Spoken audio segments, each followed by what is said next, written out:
What's up mga katubig? Welcome back to my channel, Aqua Fish Zone. At for today's video, ay quick update ko lang po kayo sa aking bagong shop. Ngayon ko lang po ito ipapakita sa inyo mula nung lumipat po ako dito sa loob. Noong May 2022 nga itong taon na to. Dati po ako nandyan sa labas. Sisilip dyan. Nung mga previous vlog ko nandyan ako. Ito nga po siya ngayon. So papasilip ko sa inyo kung ano po mga ginawa ko, binago ko, dinagdag. Yan mga tubig.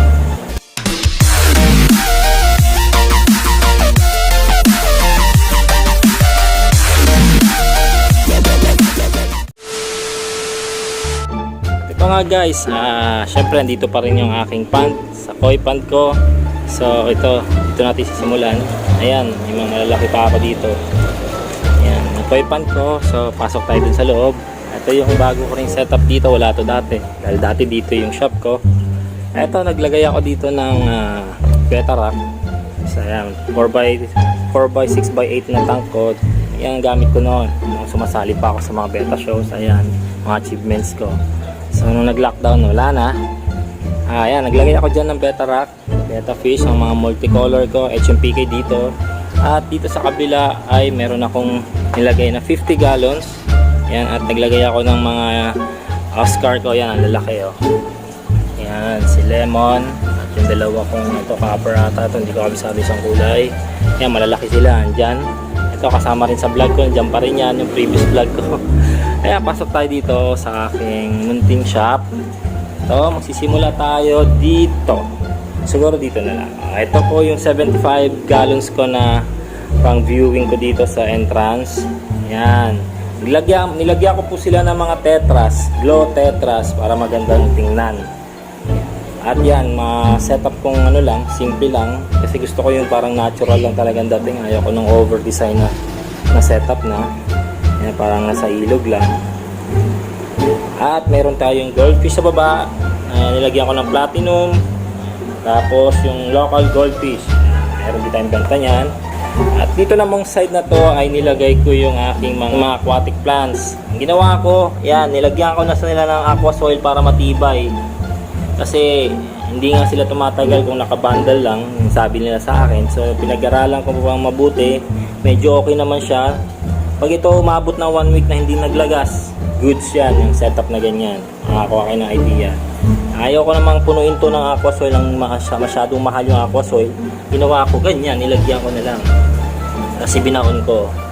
Yan guys. At syempre, alam nyo naman to, previous vlog ko rin to, nakaraan lang. Yan, nilagyan ko ng ito, si Parlings na setup para sa akin beta naman dito sa loob ng half moons. Yan, marami tayong galing Thailand na half moon. At sa taas, ito Davao line naman po tong taas. Yan, hindi na kasi ako nag-breed, di ko na kasi masikaso mga katubig. At dito naman sa atin, sa kabilang tangko ay ang aking mga feeders. Yan, Shubungkin feeders, marami po tayo. Aking 20 gallons na tank.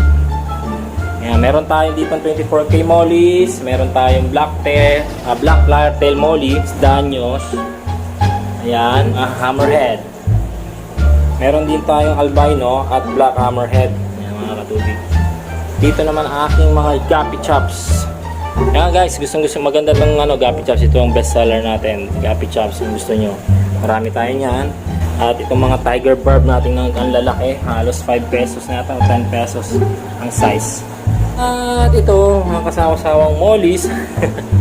Ayan ang ating hindi nagsasawa ang mga tao na bilihin ng mga mollies. Dahil hindi pwedeng mawala sa ating shop. At ito naman po yung ating 12x12x15. Itong tank ko na ito slot galing sa likod. Kung mapapansin yung mga previous vlog ko noon, last year o ano.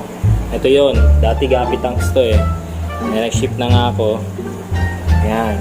At ito, meron tayo ditong janitor fish. Meron tayong pako. Ano pa bang hanapin nyo? Meron tayong polar at blue polar at albino polar parrot fish. Tiger shovel nose. Yan o, tiger shovel nose. Golden gourami. Yan, nakakatubig. Gusto nyo ng golden gourami. Yung mulmul ko, nagkasakit ko yung wild tilapia. Ito. wala sa ilong, kasakit. So, need ko pa pong palitan to, hindi pa tapos. So yung napanood nyo rin yung sa previous vlog ko yung sa upgrade ko ng filter. Ito na guys, dati 3 lang. Tapos ko na lahat. Ito lang taas na lang, 10 na lang natitira. So kailangan ko tong palitan. At meron tayong albino dragon fin. Andun. Yung Enlo cherry ko nakuha na. So soon po magkakarga tayo uli. Ito naman po yung spotted hito natin. Ayan. Ang kukulit, ang cute oh. Hello. Ganyan na spotted dito. At yung local Oscar natin. Maganda rin naman yung local Oscar. Oh. At syempre, hindi mawawala sa shop ang angelfish marble. At ang ating angelfish na paraiba ba to? Ayan, silver. Yan. Meron din tayo. Ito na yung blue polar at albino polar marble. Next is dito naman tayo. Meron po akong flower horn fry ng Kanako times full mash ng Bulacan po. Yan. Meron din tayong rainbow shark at black skirt tetra. Mga mahilig po sa tetra, mga aquascaping, nag-asquas yan, pwede pong gamitin. Ito Hawaiian na ata, ito nakalimutan kong pangalan. Ayan. Comment down below guys kung anong pangalan na nga ba to. Hawaiian ata ito eh. Hawaiian dwarf. Ayan, maalala. Kalimutan ko, hindi ko siya nailagay. Ito na po yung mga natin, mga starfish natin na natitira dito na available. Meron tayong 8 inches dalawa na arwana. Ayan guys, at meron tayong silver dollar. Malaki na yung silver dollar ko. Tapos meron din tayong ano nga ba to? Golden tin foil. Ayan, yan. Malalaki na sila. Dumating sa akin yan siguro nasa 1 inch lang. So nasa ano na to? 3 inches na po to. Meron din tayong itong makulit na parrot ito. Yan, ito. Oh. At ang ating ito, convict cichlids. Ayun, isa na lang. Ewan ko kung lalaki ata ito, sabi nila. Comment down below nga guys kung ano bang gender. Kasi sabi nila malaki ang lalaki sa babae sa cichlids. Not sure. Hindi na kasi ako nakapag-breed. Ito nga na naman to high fin natin na parrot shark. Ayan po, lalaki na po yan. Dumating din po sa akin to nasa ano lang 1.5 inch lang po siguro to. Ayan, lalaki na nila oh. Nasa 5 inches na sila. Pagpasensyahan nyo na. Na pabayaan ko yung goldfish ko, nag-focus ako sa monster, pero babalik tayo dyan, ayusin ko uli kayo. Kaya mag-alala aking mga goldfish. Ayun nga po, dahil po yung isang topic po natin ngayong araw, yun nga po yung topic natin, isang topic dito natin ngayong araw na itong vlog ko is yung nagkasakit nga po isang ano ko, Black Tyoranda ko, yung favorite ko talaga na dito na goldfish ko. Nagkasakit siguro, ewan ko nga ba, mga kasabihan na lagi napapansin. Ayan, nagkasakit tuloy. Andun siya sa likod, papasilip natin. Sana kung matulungan nyo rin ako na gamutin siya dahil lahat ginawa ko na rin. Ay, hindi siguro hindi pa lahat, pero ginagawa ko yung best way ko para lang ma-save po yung aking Black Tyoranda. At yun nga, puntahan natin yung aking goldfish. Pakita ko sa inyo. Sana ayos pa natin, gumaling pa siya. Let's go! Ito siya mga katubig oh. Yung Black Tyoranda ko na ano, dugong. Ayan, naka-drop head lang po siya lagi ganyan. So yung ginawa ko is binabaan ko. Kung tama yung process ko dito sa ano, yung mga na magagaling talaga na breeder sa goldfish. Yan, sana po comment down below. Ito nga pong setup ko, nilagay ko muna sa 2.5 tank. Ayan, 2.5 gallon tank. Binabaan ko yung tubig. I-lower ko po. Tapos nilagyan ko ng aerator. Yan po. Tingnan nyo po kung tama yung setup ko ha. Kasi yan yung ginawa ko. Kung may maisasuggest kayo kung paano siya pagalingin. So possibility po is mayroon siyang, alam ko may dropsy po ba.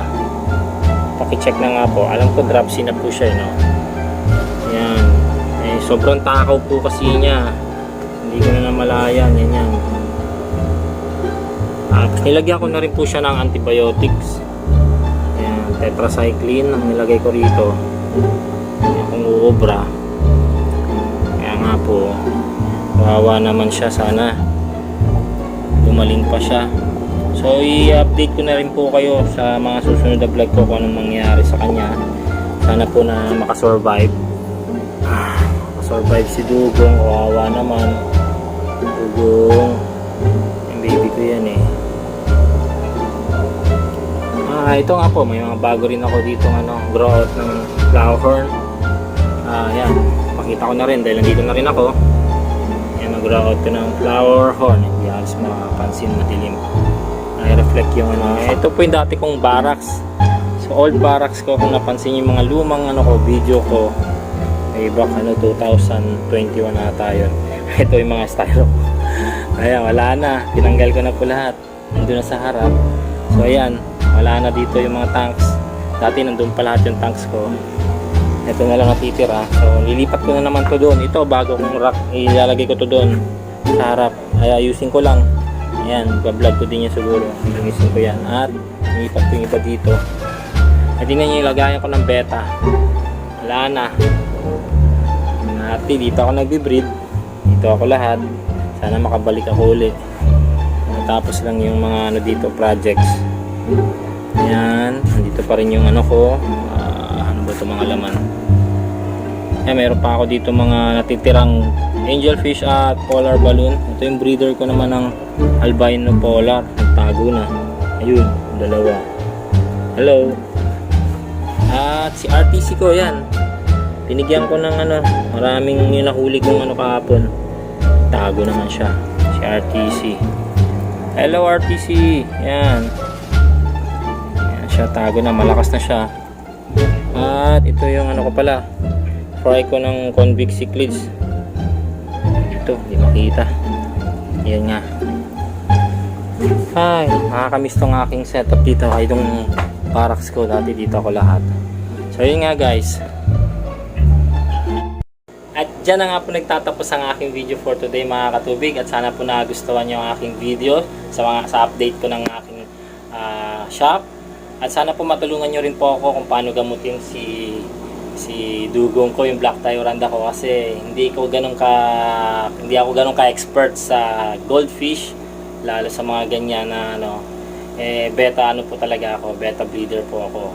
Ayun nga po, sana matulungan niyo ako. Comment down below mga master sa goldfish kung ano pong pwede pang gawin, paraan para may save po natin si Dugong. I-update ko po kayo sa mga susunod na vlog kung ano po nangyari sa kanya. So, don't forget to like, comment, and subscribe to my channel, and pakiring na rin pong notification bells para updated kayo sa mga bago kong video. So, maraming salamat guys. Peace out.